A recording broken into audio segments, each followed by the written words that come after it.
Hi everyone. This is the first episode of chatting with ChatGPT or any of the AI tools for that matter to better understand how to utilize it and what I'm going to do essentially here is say pick a topic, understand it better. What how can we say, for example, if it is like health, how do you improve it, or if it is like, let's say, writing, how do you kind of learn to write, something like that, right? So that is the whole idea. I'm trying to use chat gpt and other tools that are out there to best of my advantage to learn about different things and also make some videos off of it. So today's topic is going to be about say physical health. Again, if you have read many of those books, everywhere it is emphasized how important health is. Recently I was just reading this book, Almanac of Naval Ravikant, and in that it does say that the happiness is first priority, then there is health, and then there is money. That is how your priorities should be. And to me, I believe the again it is just my belief that happiness and health are kind of correlated. They do arrive from each other. While it is morally, or say it is good to take that high ground and say that hey, happiness comes from within. I want to be happy, I can be happy, nothing can make me unhappy and all that. But I do believe the kind of health you are in kind of plays a very important role in it. And so I would like to focus today specifically on physical health and see what I can learn more about it, how do I go about it, and everything. So welcome to the very first episode of this kind of a podcast. Something that I'm trying for the first time. Let's see how it goes. So to start off with, I'll just turn on the chat mode with ChatGPT. So hey, hi. So I would like to understand for any physical indicators of a good physical health, be it males, females. If there is just one parameter that I have to look at in someone, what could that one parameter be? Say, again, it could be different for male, it could be different for female. That indicates that the person is in good health. If you had to pick just one physical indicator of good health for both males and females, a strong candidate would be their resting heart rate. Generally, a lower resting heart rate, typically between 60 to 80 beats per minute for adults, indicates more efficient heart function and better cardiovascular fitness. Athletes, for example, often have resting heart rates closer to 40 to 60 beats per minute, reflecting their good physical condition. This single parameter can give a quick snapshot of overall cardiovascular health and fitness levels, making it a reliable indicator of good health. Got it. So can you kind of deep dive into that, like how resting heart rate is impacted?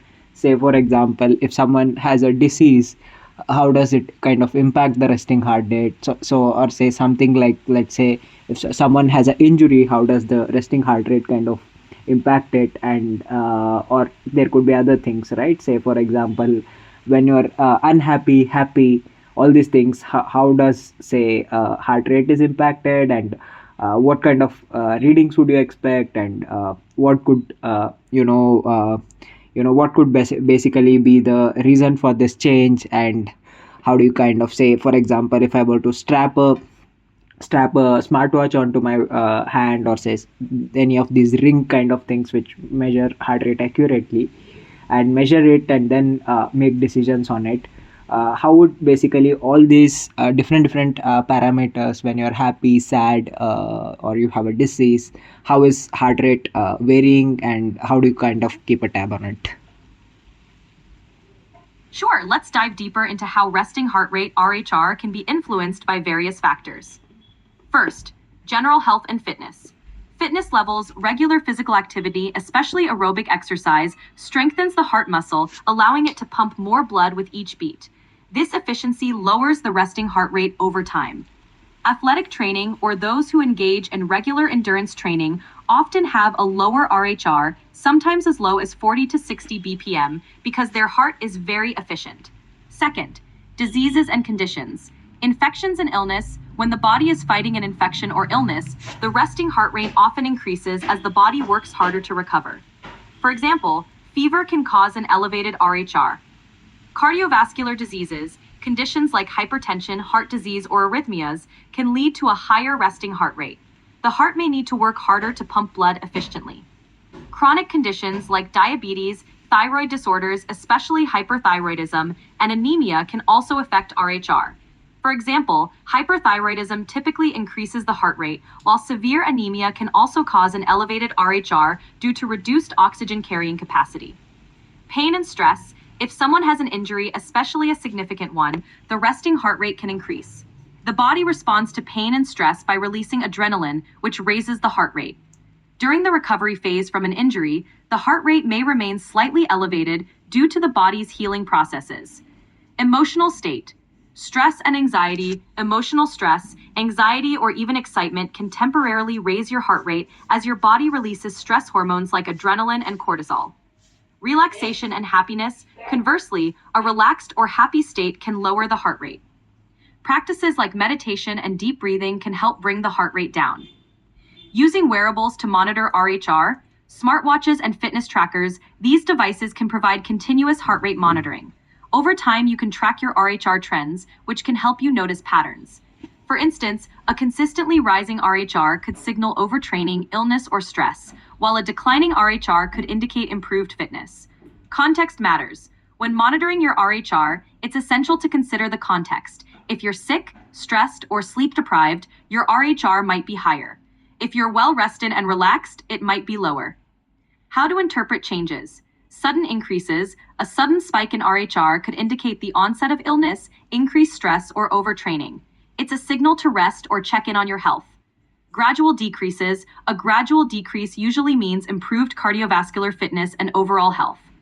By regularly monitoring your resting heart rate,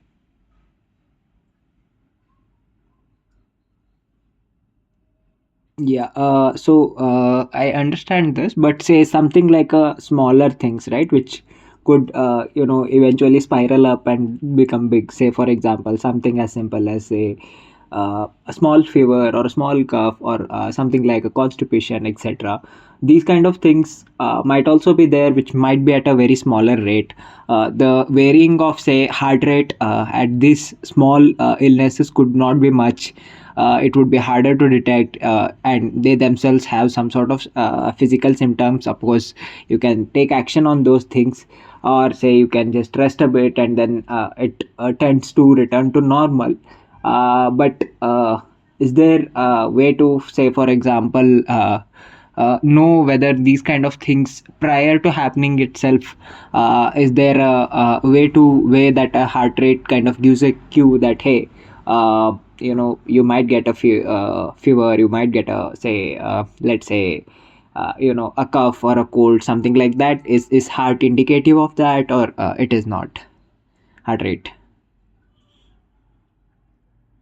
got it.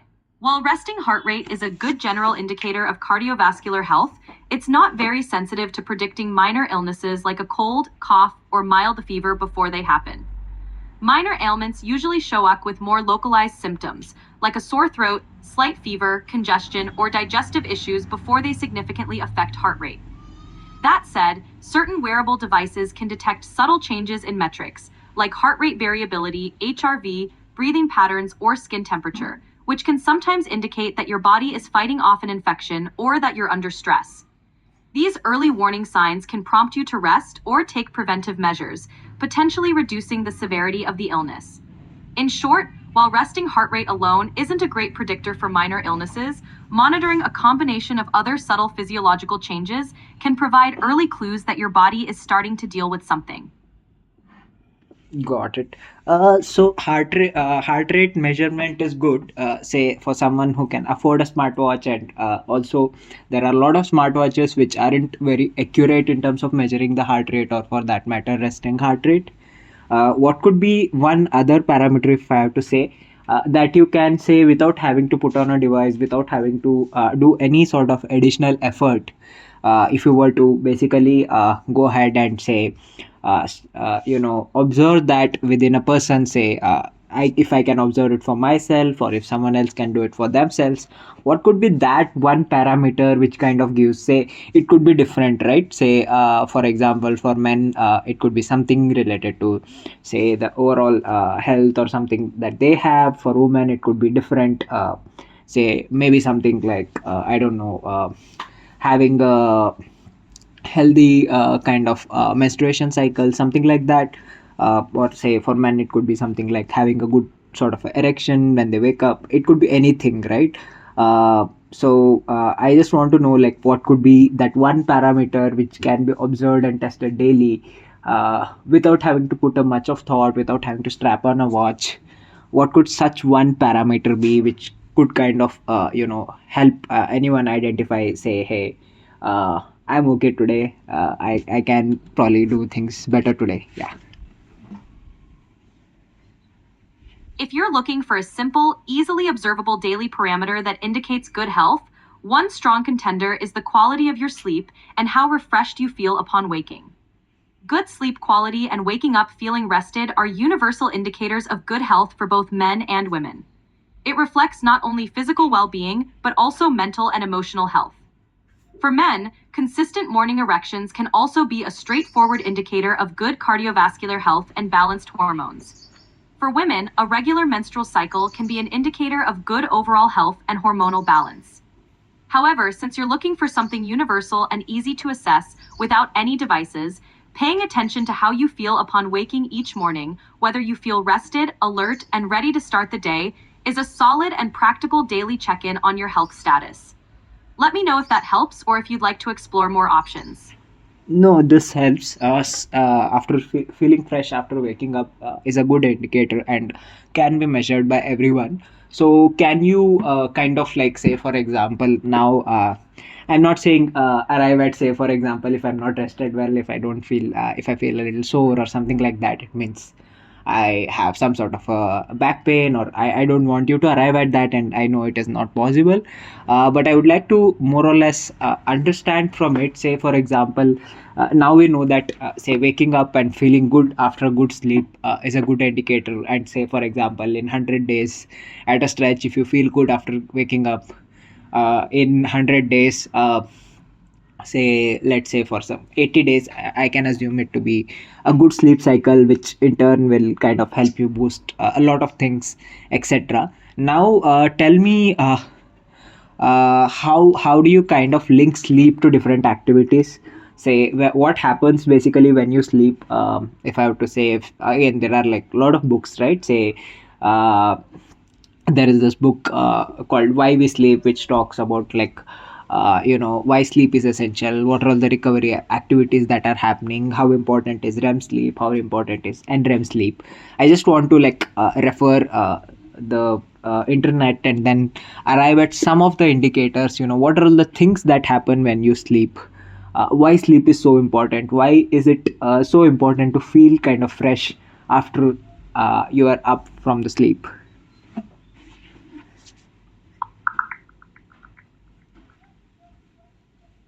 Sleep is incredibly important because it supports a wide range of essential functions in the body. 1. Physical restoration. During sleep, the body undergoes repair and growth. Muscles repair themselves, tissues grow, and cells regenerate. This physical restoration is crucial for healing injuries and maintaining overall physical health. 2. Cognitive function and memory consolidation. Sleep plays a critical role in brain function. It helps consolidate memories, process information, and enhance learning. REM sleep in particular is crucial for emotional regulation and problem-solving skills. 3. Hormonal balance. Sleep regulates the release of various hormones, including growth hormone, which is essential for growth and repair, and cortisol, which helps manage stress. It also influences insulin sensitivity and appetite hormones, impacting metabolism and weight management. 4. Immune system support. Sleep strengthens the immune system, making the body more efficient at fighting off infections and illnesses. People who get enough quality sleep are less likely to fall sick and recover faster when they do. Emotional well-being. Sleep has a direct impact on mood and emotional stability. Lack of sleep is linked to irritability, anxiety, and depression. Consistent, restful sleep helps maintain a positive outlook and emotional resilience. Performance and productivity. Being well rested enhances focus, concentration, and overall cognitive performance. This translates into better decision making, creativity, and efficiency in daily activities. In essence, feeling refreshed after waking up is a sign that your body and mind have successfully completed these vital processes, leaving you ready to tackle the day with energy and clarity. Let me know if you need more details or have other questions. Yes. So, how important is it to kind of sleep, say, after 10 and then wake up by 6? Or is sleep also impacted by the time you sleep? Say, for example, if I were to sleep in the midnight around 3 to that range, and then I do get that 8 hours of sleep that is required, say, I do feel somewhat fresh after I get up. But is the circadian rhythm, or say for example the recovery activities also depend on, like, say, sunrise or sunset, or say all these kind of parameters, or is it more to do with, say, just getting that 8 hours of sleep, or getting that recovery irrespective of the time? Sleep quality and recovery do depend on more than just the number of hours you sleep. The timing of your sleep, known as your circadian rhythm, plays a crucial role in how restorative your sleep is. Sleeping in alignment with your natural circadian rhythm, typically sleeping during the night and waking up in the morning, supports various bodily processes such as hormone regulation, metabolism, and cognitive function. The body's internal clock is influenced by natural light and darkness, so sleeping from around 10 p.m. to 6 a.m. often aligns best with the natural cycles of light and dark. When you sleep at odd hours, like from 3 a.m. to 11 a.m., you might still get the necessary hours of sleep, but it may not be as restorative. Misalignment with the circadian rhythm can affect the quality of your sleep, hormone production, like melatonin and cortisol, and even mood and immune function. In essence, while getting enough sleep is crucial, aligning your sleep schedule with natural day and night cycles can enhance the quality of your rest and overall well being. Got it, got it. So, say for example, I understand that we it is important to sync your circadian rhythms. How do you know when is your circadian rhythm? How do you kind of go ahead and sync your circadian rhythm per se? Say for example, there are people who are night owls. There are people who are morning persons. So, is the circadian rhythm varying for each of these kind of peoples? Is there any study indicating that, or is it like, hey, you know what, sun is out, you better sleep now. Hey, sun is up, you better get up now. Is it, how is does that work, or is there a science to it, based on the body type, based on the kind of person, based on the say childhood habits, etc.? Is there anything linking to it, or is it more to do with just sleeping after the sunset, getting up for the sunrise? Circadian rhythms do vary from person to person, and this variation is often influenced by genetics, age, lifestyle, and even environmental factors. This is why some people are naturally night owls and others are morning larks. These preferences, known as chronotypes, are a natural reflection of how an individual's internal clock is set. Studies show that while the core circadian rhythm is influenced by natural light and darkness, there is indeed flexibility. Night owls tend to have a delayed circadian rhythm, meaning their body naturally wants to stay up and wake up later, while morning larks feel more energetic earlier in the day. To sync your circadian rhythm, you can 1. Expose yourself to natural light. Getting sunlight in the morning helps reset your internal clock and reinforces a natural sleep wake cycle. 2. Keep a consistent sleep schedule. Going to bed and waking up at the same time every day, even on weekends, can help train your body to follow a rhythm that works best for you. 3. Limit exposure to. Sorry, I didn't hear you. Limit exposure to what? No worries. Limit exposure to artificial light at night. This means reducing screen time and bright lights in the evening, which can interfere with melatonin production and delay sleep. By understanding your own chronotype and making gradual adjustments, you can find a sleep schedule that aligns with your natural tendencies while still ensuring you get quality rest. It's a balance of respecting your body's natural rhythm while also maintaining consistency in your sleep routine. Got it. Say I have a night shift job, then what do I do? Like, how do I kind of uh, unsync my circadian rhythm, say for example from say 10 to 6 kind of a routine, sleeping at 10 in the night and getting up at 6, to say sleeping at 2 and then kind of getting up say at 11 or something like that. So how do I kind of unsync it and then also ensure that all the hormones that are to be secreted, all the things that are to be done, is it more to do with the habit, or is it can I unsync it and then also ensure that hey, my new circadian rhythm is going to be this, say all the melatonin etc get secreted at around say 2 to 30 ish, so that I get a good sleep by say uh, say 2:30 to 3, and then get up by morning and still feel fresh. How does that work? Adjusting your circadian rhythm to fit a night shift schedule is definitely possible, though it takes some effort and consistency. Here are some strategies to help you shift your internal clock. 1. Consistent schedule. Stick to the same sleep and wake times every day, even on your days off. This consistency helps reinforce your new circadian rhythm. 2. Control light exposure. Use bright artificial light during your night shift to mimic daylight, which helps keep you alert. Then wear sunglasses on your way home in the morning to minimize exposure to natural sunlight, which can delay sleep. 3. Optimize your sleep environment. Make your bedroom as dark as possible during the day using blackout curtains or an eye mask. Keeping the room cool and quiet will also help signal to your body that it's time to rest. 4. Manage caffeine and meals. Be mindful of caffeine intake. Avoid it several hours before your planned sleep time. Eating a light meal before sleep and staying hydrated can also support better rest. 5. Gradual adjustment if possible. Shift your sleep schedule gradually. Move your bedtime and wake time by small increments, like 15 to 30 minutes each day until you reach your desired schedule. 6. Supplement wisely. Melatonin supplements can help signal to your body that it's time to sleep at your new bedtime. It's best to consult a healthcare provider for the right dosage and timing. Over time, your body can adapt to this new routine. With consistent effort and attention to these factors, you can shift your circadian rhythm to better suit your night shift and still maintain good health and restful sleep.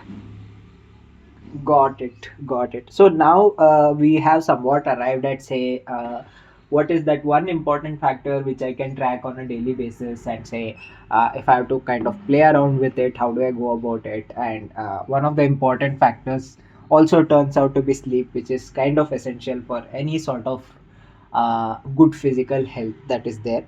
So that is something we have arrived at. Now let us dive deep into say in the fitness itself. Say for example sleep is one factor, of course, which is important, while there is also the food we eat.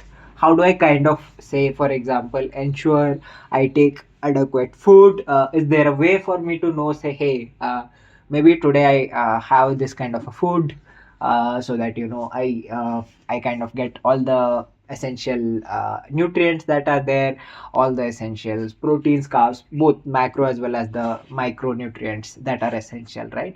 So is there a way for me to have it, or say is there a formula for it? How do I kind of go about it?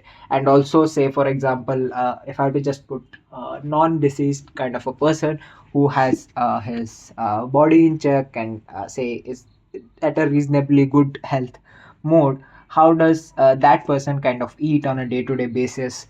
What kind of diets can he or she follow? What would be your suggestion on that? Ensuring a balanced diet that provides all essential nutrients is key to maintaining good health.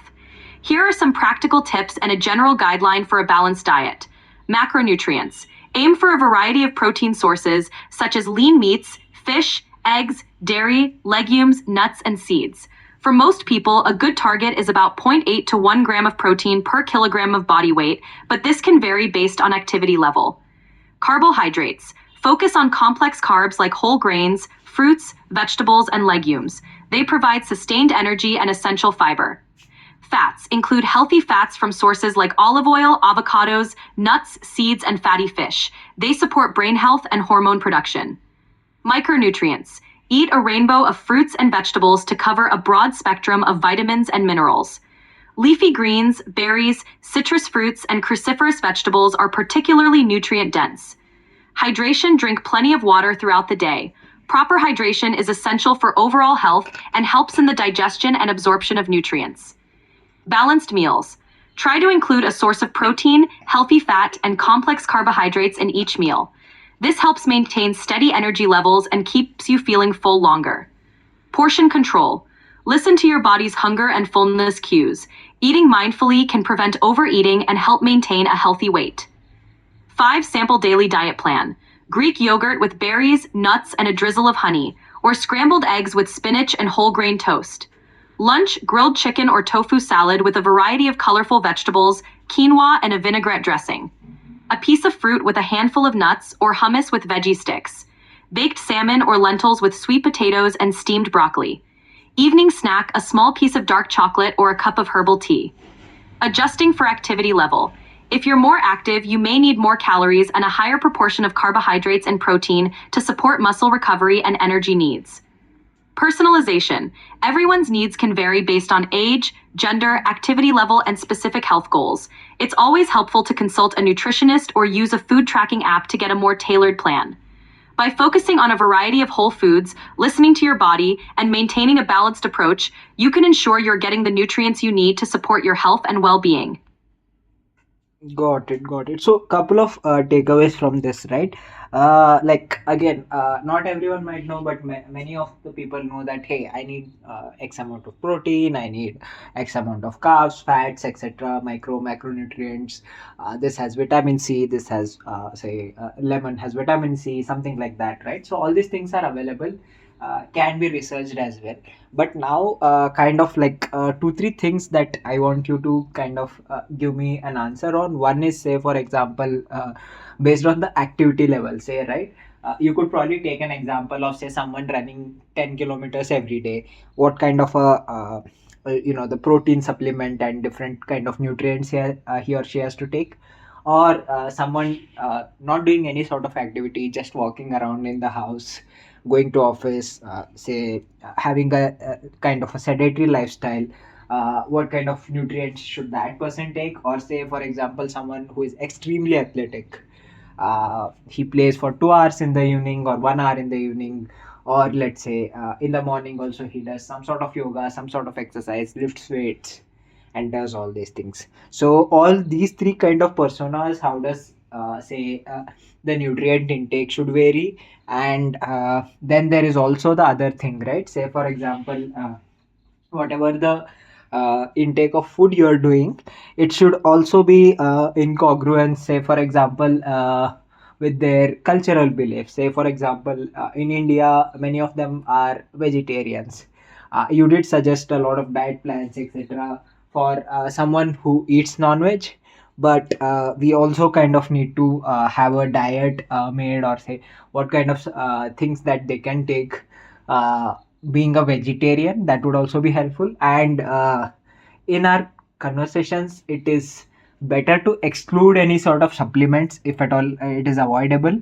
Again, I would like to resort to using natural source of food, say for example, from where it is grown. Say for example, instead of, say, having a lemon powder, then putting it into a tea and then calling it lemon tea, I would rather just cut a lemon, put that in the tea, like the squeeze that lemon juice out into the tea and add some tea and have it as a lemon tea. So more near to the natural source in which it is grown, or something like that. So that could be one suggestion in terms of the food and diet that I could do. So mainly in these two kind of things, can you suggest more? And also thirdly, our important factor, the sleep we talked about. Does the amount of hours of sleep that you have gotten, say yesterday, etc., also can be linked to, say for example, the kind of diet you want to have? Or say for example, you know that tomorrow you are not going to get good sleep, say you are only going to get, say, let's say 4 or 6 hours of sleep because you have a thing to do, you have something to do.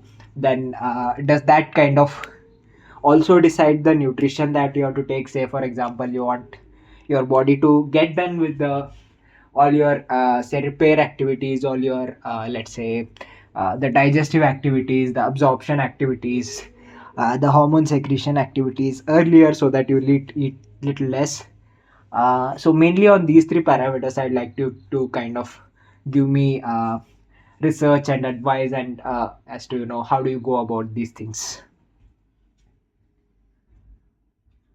Absolutely. Let's break it down into those three main areas. First, nutrient intake based on activity levels. Sedentary lifestyle. Proteins about zero point 0.8 grams per kilogram of body weight. Focus on lean sources like lentils, beans, dairy, tofu, and eggs. Carbohydrates, moderate intake emphasizing whole grains, fruits, and vegetables. Healthy fats from sources like nuts, seeds, avocados, and olive oil. Micronutrients ensure a variety of colorful fruits and veggies for vitamins and minerals. Moderate activity, running 10 kilometers daily, proteins around 1.2 to 1.4 grams per kilogram of body weight to support muscle repair and recovery. Lean meats, eggs, dairy, legumes, and nuts are good sources. Carbohydrates, higher intake to replenish glycogen stores, whole grains, fruits, starchy vegetables. Healthy fats are still important for energy and recovery. Micronutrients, pay attention to electrolytes like potassium and magnesium, and consider foods rich in antioxidants, berries, leafy greens for recovery. Highly active, intense training, weightlifting, approximately 1.4 to 2 grams per kilogram of body weight. Emphasize high quality protein sources like eggs, dairy, fish, poultry, legumes, and nuts. Carbohydrates, higher intake to fuel workouts and recovery, whole grains, fruits, and starchy vegetables. Healthy fats for sustained energy, hormonal balance, and recovery. Micronutrients ensure adequate iron, calcium, and antioxidants. Hydration with electrolytes can be crucial for intense training. Second, vegetarian diet adaptations. For those following a vegetarian diet, here's how to ensure a balanced intake. Proteins, focus on a variety of plant-based proteins like lentils, chickpeas, beans, tofu, tempeh, nuts, and seeds. Combining different plant proteins throughout the day ensures you get all essential amino acids. Iron and calcium include iron-rich foods like spinach, lentils, and fortified cereals. Pair them with vitamin C sources like lemon juice to enhance absorption. For calcium, include dairy or fortified plant-based milk, leafy greens, and seeds like chia or sesame. Healthy fats, avocados, nuts, seeds, and oils like olive and coconut oil. Vitamin B12, since it's mainly found in animal products, consider fortified foods or a B12 supplement if you're vegetarian. Micronutrients ensure a diverse intake of fruits and vegetables to cover all essential vitamins and minerals. Third, link between sleep and nutrition. Sleep and nutrition are closely interlinked, and adjusting your diet based on your sleep can help optimize how you feel. Short sleep duration, e.g., 4 to 6 hours. If you know you're not getting enough sleep, focus on nutrient-dense foods to support your body. Please go ahead. You said you are talking about prioritize, and then yeah. Sure, let's continue. When you're not getting enough sleep, e.g., only 4 to 6 hours, it's important to support your body with nutrient-dense foods. Prioritize protein. Protein helps keep you satiated and supports muscle repair, especially when sleep is lacking. Include lean proteins like eggs, yogurt, or a handful of nuts. Complex carbohydrates, choose whole grains, fruits, and vegetables that provide steady energy and prevent blood sugar spikes. Healthy fats include sources like avocados, nuts, and seeds to support brain function and energy levels. Hydration. Make sure to drink plenty of water, as dehydration can exacerbate the effects of poor sleep. When you know you'll have a short night, eating lighter meals in the evening and avoiding heavy, rich foods can make it easier to fall asleep quickly and get the most restorative rest possible. Let me know if you need any more details or if there's anything else you'd like to dive into. Yeah, so the thing is, what I'm kind of getting at, say from what you have said, is that, say for example, the food that I'm going to eat will remain the same. Say for example, the amount of protein, the sources of different proteins, or the carbs, fats, etc.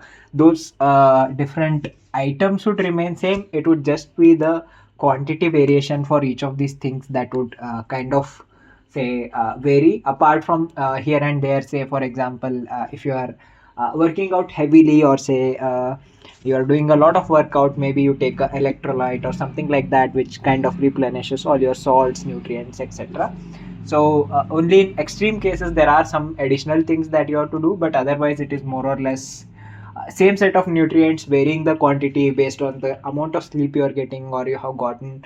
And then also kind of, say for example, if you know that you're not going to get a good sleep, then maybe eat light, sleep so that you get good sleep within the amount of hours you have available for you, and then kind of replenish and do everything right. So that's what I'm getting from this. Again, these things will come in handy later as well.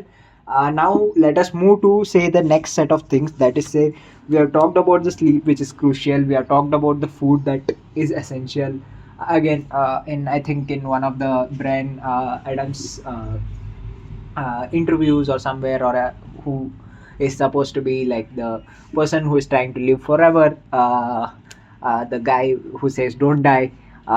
So his the suggestions or things also kind of aligned along the same things, which is, say, sleep first, then the food that you intake is important. Third is the physical activity, I believe.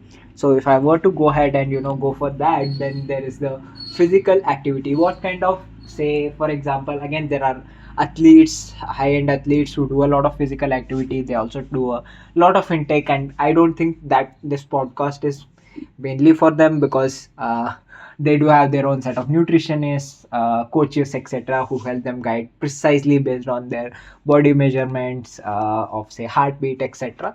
While someone like very normal people, right, like me and you, again, not you, say someone, some other people, those people, again, the what kind of exercises should you do, say, in order to stay fit, in order to ensure that whatever you have eaten is also properly digested, absorbed, etc., and also kind of like gives you a good sleep as well. So what would be the ideal way to do the exercises? Should one focus a lot on cardio? Should focus on all the body parts? How many days should, say, one lift weights, if at all, if it is necessary to lift weight? And if there is any body part, say, that is very crucial, on which, say, you have to put some exercise on a day-to-day basis, irrespective of your working out or not on other body parts, is there something like that? Can you share more research on this? Again, I want you to do a little bit of research and then come back and answer me on this.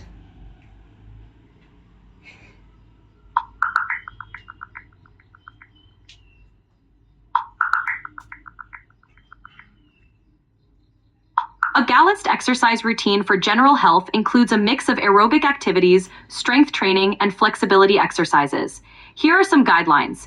Aerobic activity: aim for at least 150 minutes of moderate intensity aerobic exercise per week, like brisk walking, cycling, or swimming, or 75 minutes of vigorous intensity exercise, like running or high intensity interval training. This helps maintain cardiovascular health, boosts mood, and supports metabolism. Strength training: incorporate muscle strengthening activities on 2 or more days a week. This can include weightlifting, resistance band exercises, or body weight exercises like push-ups and squats. Strength training helps maintain muscle mass, bone density, and overall functional strength. Flexibility and balance: include flexibility exercises like stretching or yoga to improve range of motion and prevent injuries. Balance exercises such as standing on one leg or Tai Chi are also beneficial, especially as you age. 4. Consistency and variety. For most people, a combination of these activities spread throughout the week is ideal. For example, you might do cardio on 3 days, strength training on 2 days, and include some stretching or yoga sessions on the remaining days. Core and posture. The core muscles, abs, back, and pelvis are crucial for overall stability and posture. Incorporating core exercises like planks or Pilates can be beneficial daily or a few times a week. Overall, the key is to find a sustainable routine that you enjoy and that fits your lifestyle, ensuring a holistic approach to fitness and well-being. That sounds good, but can you tell me something simple? Say, for example, hey, again, this may not be very accurate. If you do, let's say, 30 push ups every day, 30 sit ups every day, 30 pull ups every day, and probably, let's say, run for about 2 to 3 kilometer, or do a brisk walk for 2 to 3 kilometer, you should stay healthy. Something like this, right? A very simple exercise that anyone can say adopt on a daily basis, fit in their life schedules that are there, and do away with it. Say some sort of a very simple menial exercise that could help you stay fit, doesn't take a lot of time, and you are also feeling healthy, you're also getting good sleep and all that.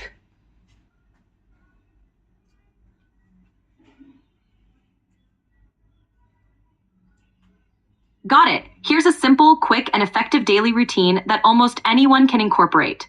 1. Push ups to strengthen the upper body, including chest, shoulders, and triceps. 2. Sit ups or crunches to engage the core and improve abdominal strength. 3. Bodyweight squats to target the legs and glutes. 4. Brisk walk or light jog, 2 to 3 kilometers, about 20 to 30 minutes to boost cardiovascular health and endurance. 5. Stretching, 5 to 10 minutes of basic stretches to maintain flexibility and prevent injuries.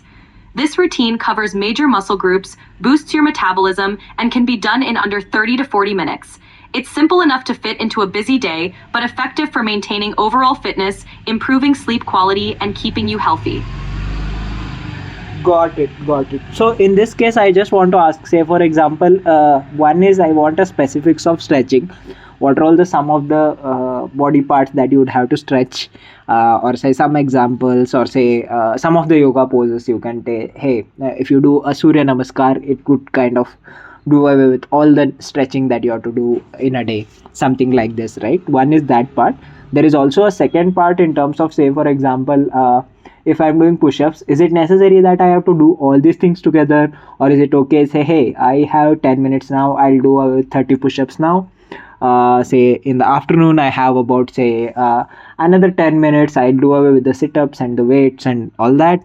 Say in the night or so, I get some to say 20 minutes, where I finish off with, say, the cardio, brisk walks or the running, light jogging, etc., and finish up do. So is it okay to do all these set of exercises in this way and then finish away with it, or is it kind of necessary to say, you know do it all at once, or the time you do, say for example, before eating anything, does it kind of really matter, or is it okay to spread it all across?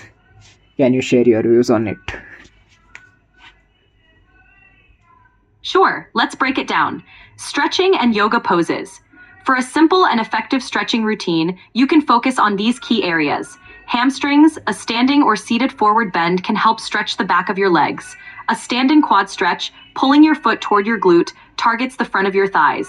Calves, a downward dog or a simple calf stretch against a wall works well. Chest and shoulders, a doorway stretch or interlacing your fingers behind your back opens up the chest. Back, cat-cow stretches or a child's pose can help with back flexibility. Yoga pose example, Surya Namaskar, sun salutation. This sequence of poses stretches and strengthens the entire body, making it an excellent choice for a daily routine. Timing and frequency of exercises. You can definitely break up your exercises throughout the day. Doing push-ups in the morning, sit-ups in the afternoon, and a brisk walk or jog in the evening is perfectly fine. The key is to be consistent and ensure you're hitting all major muscle groups. Benefits of breaking it up. Flexibility, it fits better into a busy schedule and can help keep your energy levels stable throughout the day. Consistency, you're more likely to stick with it if you can break it into smaller, manageable chunks.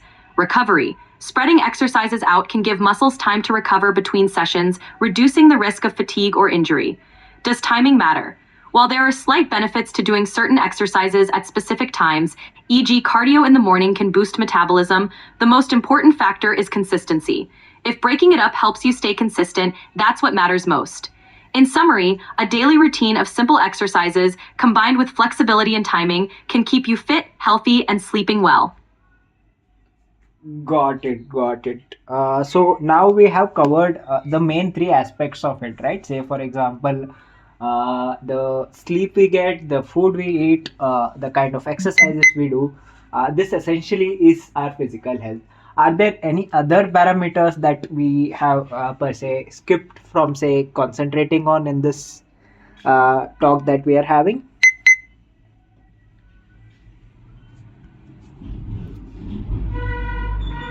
We've covered the big three pillars of physical health: sleep, nutrition, and exercise.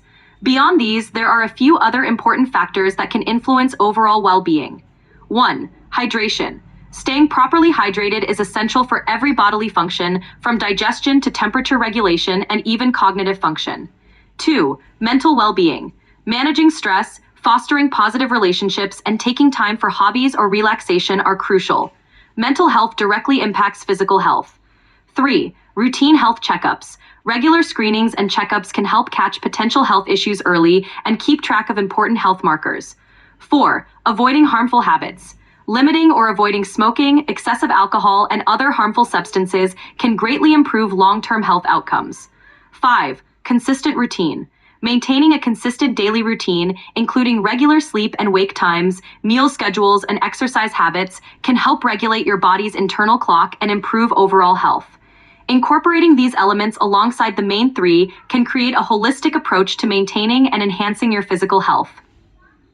Yeah, so the body checks, regular check-ins, and all those things, they are not like not everyone can afford it, right? So the main things that we can do is say drink sufficient water. That is another thing that we can probably explore a little bit more in terms of how much should one drink based on the weight, based on the kind of body type, based on say the amount of exercise they are doing, etc. That is one thing we can concentrate on and say, of course, I do believe in this as well, that mental and physical health walk hand in hand together. So, and again, they kind of contribute to say your overall happiness, the state of being, etc.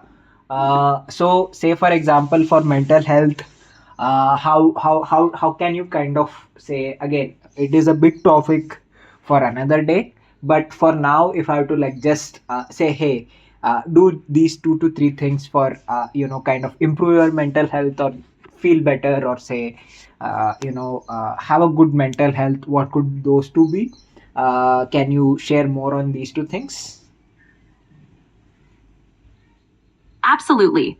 Here are 2 to 3 simple things you can do to support your mental health and feel better overall. 1. Mindfulness or meditation. Spending even a few minutes each day practicing mindfulness or meditation can reduce stress, improve focus, and promote a sense of calm. Apps or simple breathing exercises can help you get started. 2. Regular social connections. Maintaining strong social ties, whether through family, friends, or community, can greatly improve your mood and mental resilience. Regularly engaging in social activities or simply talking to someone you trust can be very beneficial. 3. Physical activity. Exercise isn't just for physical health, it's also a powerful mood booster. Regular physical activity releases endorphins, which can help reduce anxiety and improve your mood. These simple practices can go a long way in supporting your mental well-being alongside the physical health routines we've discussed. Got it, got it. So this kind of sums up whatever we wanted to talk about. Say a basic physical health indicators, basic physical. How do you kind of improve your basic physical health and all the things, right? Say now, if I have to summarize it entirely, it is essentially 5 things, right? Say for example, first one is say the amount of sleep you get. How good of a sleep are you getting? Then say if I have to go back a little bit, say for example, the second bit is the diet, then there is say the exercise, then fourth one is say the mental health overall, that is to say the kind of interactions you are having, the kind of people you're talking to, the conversation you are having, etc. Then fifth is, let's say, the hydration that is there. Of course there is also say other things that could be monitored, like say resting heartbeat, etc., which is more of a thing for say who have the means to say have these smartwatches, and or say have these accurately tracking smartwatches, etc., and then are okay to put on a strap on their hand forever and all that. But if I have to concentrate basically on these things, these are the 5 indicators. If you were to summarize our entire conversation here, or say if you have to give me a script, hey, you know what, get up daily whenever you want, or get these many hours of sleep, etc. See how you feel that day. Hey, I feel a little grumpy when I wake up, then I have to go ahead and basically do xyz things in order to feel better. Okay, that could be kind of the suggestion. Hey, I feel fantastic today, so I just go on with the routine that I followed yesterday, which is say do XYZ things. If you were to summarize all these stuffs, our entire conversation in one sort of a this one, what could be that kind of indicators, or say if you were to give some sort of a flow chart. Hey, I feel good today for after waking up. I feel extremely bad. I feel too grumpy today. I'm okayly good today when I wake up. So based on these three indicators, how would you kind of describe everyone's day-to-day activities that they should follow in order to make that day better as well as the next day better?